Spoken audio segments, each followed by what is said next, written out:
ಶಿವಮೊಗ್ಗದಲ್ಲಿ ರೇವಣ್ಣ ಅವರು ಒಂದು ವಿಚಾರವನ್ನು ಹೇಳ್ತಾ ಇರೋದು ಬಹಳ ಗೊಂದಲಕ್ಕೆ ದೂಡ್ತಾ ಇದೆ. ಜೊತೆಗೆ ಇದು ನಿಜಾನೋ ಸುಳ್ಳು, ಇವರಿಗೇನಾದ್ರು ಮಾಹಿತಿ ಇದ್ದು ಹೇಳ್ತಾ ಇರೋದು ಅಥವಾ ಸುಮ್ಮನೆ ಒಂದು ಬಾಂಬ್ ಹಾಕ್ತಾ ಇದಾರೋ, ಈ ತರದೆಲ್ಲ ಒಂದಷ್ಟು ಅನುಮಾನಗಳು ವ್ಯಕ್ತ ಆಗ್ತಾ ಇದೆ. ಅವ್ರು ಏನ್ ಹೇಳ್ತಾ ಇದಾರೆ ಅಂದ್ರೆ, ಶಿವಮೊಗ್ಗದ ಬಿಜೆಪಿ ಅಭ್ಯರ್ಥಿ ಆಗಿರುವಂತಹ ರಾಘವೇಂದ್ರ ಅವರನ್ನ ಸೋಲ್ಸೋದಕ್ಕೆ ಬಿಜೆಪಿ ಅವರೇ ಪ್ಲಾನ್ ಮಾಡ್ತಾ ಇದಾರಂತೆ. ಶಿವಮೊಗ್ಗದಲ್ಲಿ ಸಚಿವ ಎಚ್.ಡಿ. ರೇವಣ್ಣ ಈ ತರದೊಂದು ಹೊಸ ಬಾಂಬ್ ಸಿಡಿಸಿದ್ದಾರೆ. ಅವ್ರು ಹೇಳ್ತಾ ಇರೋ ಪ್ರಕಾರವಾಗಿ ಬಿಜೆಪಿಯ ಪವರ್ಫುಲ್ ಮುಖಂಡರೇ ಅವರನ್ನ ಸೋಲ್ಸೋದಕ್ಕೆ ಪ್ಲಾನ್ ರೂಪಿಸ್ತಾ ಇದ್ದಾರೆ.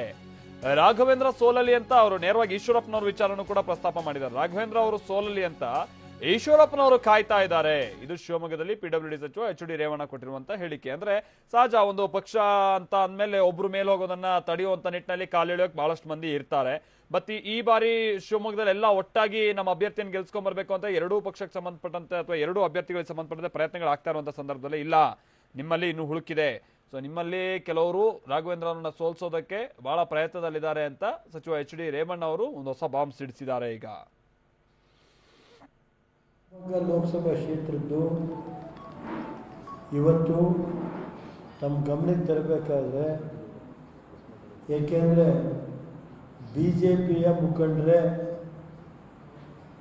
ಈ ಚುನಾವಣೆಯಲ್ಲಿ ರಾಘವೇಂದ್ರ ಅವ್ರನ್ನ ಸೋಲಿಸೋದು ಕಟ್ಟಿಟ್ಟ ಬುದ್ಧಿ. ನಿಮ್ಮ ಡೈರಿಯಲ್ಲಿ ಇವತ್ತೇ ಬರ್ಕೊಂಬಿಟ್ಟು ನಾವ್ಯಾರು ನಮಗಿಂತ ಹೆಚ್ಚಾಗಿ ಅವ್ರದ್ದೇ ಜಾಸ್ತಿ ಇವತ್ತು ರಾಘವೇಂದ್ರ ಸೋಲಿಸ್ಬೇಕು ಅನ್ನೋ ಒಂದು ಗುರಿ ಇಟ್ಕೊಂಡಿದೆ. ಜಿಲ್ಲಾ ಮುಖಂಡರು, ರಾಜ್ಯ ಮುಖಂಡರು ಅದೇ ಟೈಮ್ ಬಂದಾಗ ಹೇಳ್ತೀರಿ, ಬಿ ಜೆ ಪಿಯ ಪವರ್ಫುಲ್ ಮುಖಂಡರೇ ಈ ಸಾರಿ ರಾಘವೇಂದ್ರ ಅವರು ಸೋಲಿಸ್ಬೇಕು ಅಂತ ಹೇಳಿ ನಿರ್ಣಯ ಮಾಡಿದ್ದಾರೆ.